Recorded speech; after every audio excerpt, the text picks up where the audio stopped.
Hi everybody, Sandra Duran Wilson here, and welcome to this week's episode of Mixed Media Soul Sparks, where I bring you weekly painting tips, studio practices, and inspirational exercises. So thanks for joining me this week, and I'd like to share with you an unusual surface this week to work on, and it's a vinyl tile. And this is something I pick up at the flooring department of your local store or a big box store, and they're these kind of stick-on vinyl tiles. And you can see that sometimes they break, but I'm going to show you what that can be good for. Now they come in different colors, and I selected this light colored one, and it has a built-in texture here. And I'm going to be painting directly onto this vinyl tile. This is a 12 by 12, and I've also got some sandpaper here. I've sketched out a little kind of rough design of what I'm going to do.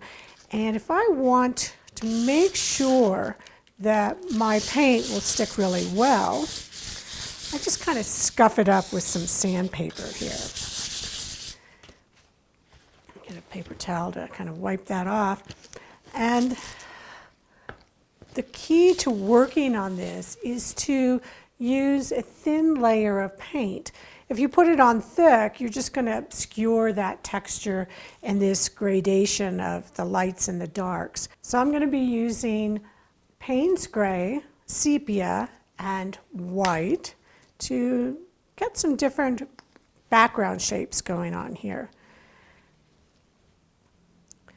And you see that if the paint is kind of really wet, it just wants to bead up on that surface. So I had water in my brush, and I need to clean that water off. Now when I go over it, it's going to want to stick more. But this is where that sanding comes in handy. So here, if I sand it a bit, then I could come in. You see how, well, supposedly wants to stick on there more. But this is what I like to do, is I put it on and then I wipe it off. You don't want to sand it too much because you see right in there you get these marks from the sandpaper. Now you can go a couple of ways with that. You can use that as part of your texture, and this grit sandpaper I was using was 150. So if I didn't want it so scratchy like that, I could come back with a different, a finer grit, like 200 or something. Now another way to paint in here is to use your palette knife rather than a brush. And I'm going to pick up some white paint on here and then come back in over this area.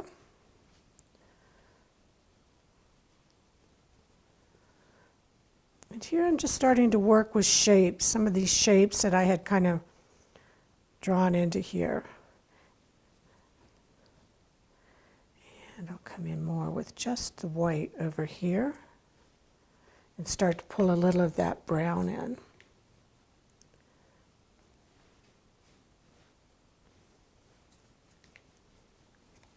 By not cleaning off my brush, I'm getting these colors to do a nice mixture.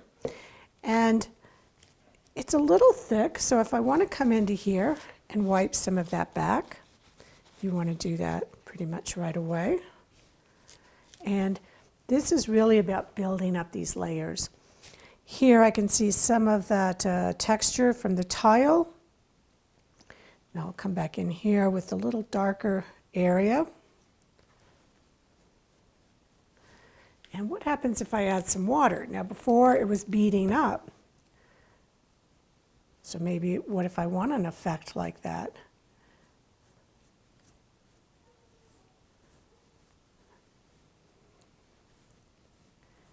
The trick to working on these tiles is that you have to let these colors really dry and consolidate with the surface. So you see it beading up like this. I would really want this to dry overnight before I would continue working on it. Again, I'm just bringing in shapes. I haven't even cleaned off my brush yet, so I get a little of the blue and the brown coming into here, getting kind of a nice green color.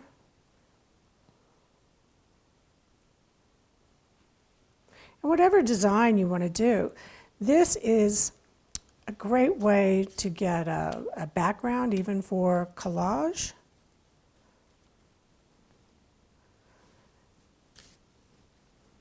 And I can just continue working on this. One of the things I want to show you is bringing in, this is a Lyra Graphite Crayon. And it will, if this is dry, let me get it dry real quick. So I can come in with this and start to draw, bringing in some lines. Now this one is a non-water soluble, but they also make them in water soluble. I happen to know that this will dilute slightly. So you can start to see these lines a little bit. But here's an interesting little trick.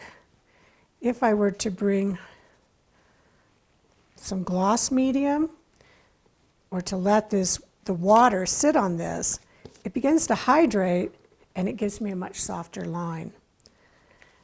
This is a wax crayon. It's not going to do the same thing. See, it resists any water. So you can play with water-soluble crayons. You can play with these wax markers. I'm going to come back in probably when I want to finish this one and bring in some even paint markers. But I've got something else in mind that I'm going to show you another week with the paint markers. But do you see how that resists? So that white, the red doesn't want to go anywhere. Whereas over here, I can get this to move a little. Now, when I've got this developed into a painting, how I like it. The back side of this is adhesive. It's very, very sticky. So you can take it and just mount it onto this is 12 by 12. I happen to have a piece of plywood that's 12 by 12. I could mount it directly onto there. But what I've learned over time is that adhesive put onto something as porous as this plywood, it doesn't want to stay there permanently. So what I recommend is either you seal the plywood very well and let that dry before sticking the vinyl tile on, or you just add some adhesive to the wood and then put your finished piece on. Now this is a piece that's already dry, and I had it stuck on this piece of plywood. So you can see it's not sticky anymore. So all of the adhesive got absorbed into the wood. So what I would do now is what I just said, is I would put some other adhesive on. You can even use, a gel medium to do it.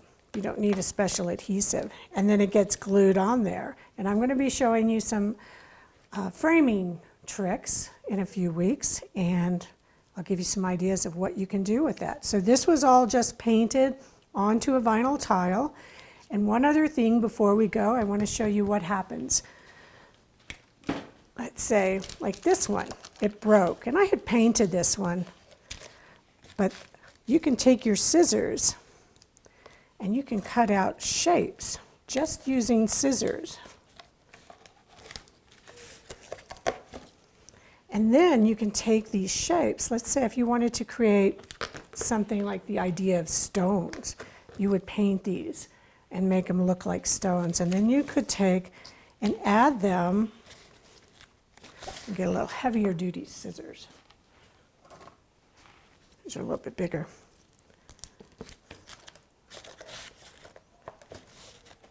Think of these as like dimensional collage pieces. And you can take that backing paper off, but again, I would use an extra adhesive. So just to give you an idea, you could take these shapes, you could add them onto this other tile, You could use these, put them onto canvas. It's a lot of fun to be able to cut up something this dimensional. And one other thing that you can do with them too is you can actually take your knife, you can cut into them. And I don't know if I can do it with my scissors. Yeah. And then if you do that and you bring in a different color of paint, let's bring this teal in.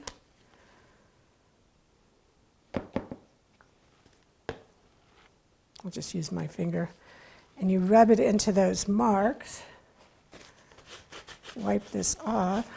And you can see where it's almost like an etching.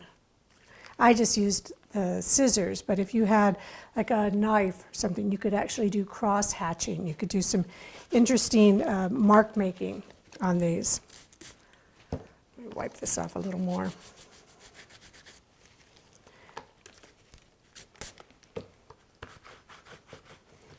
So there you can see the marks in there. Lots of ideas. These tiles, they cost maybe $1 each, maybe $2 at the home construction store.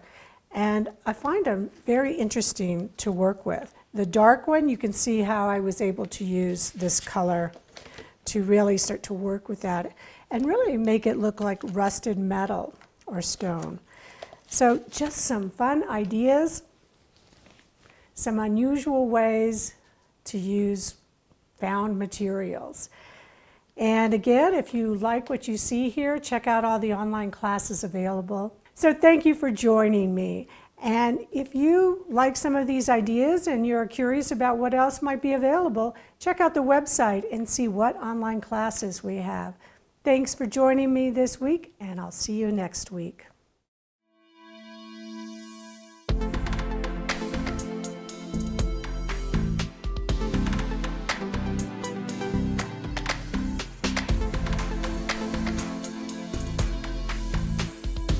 Join the community and share your creations on social.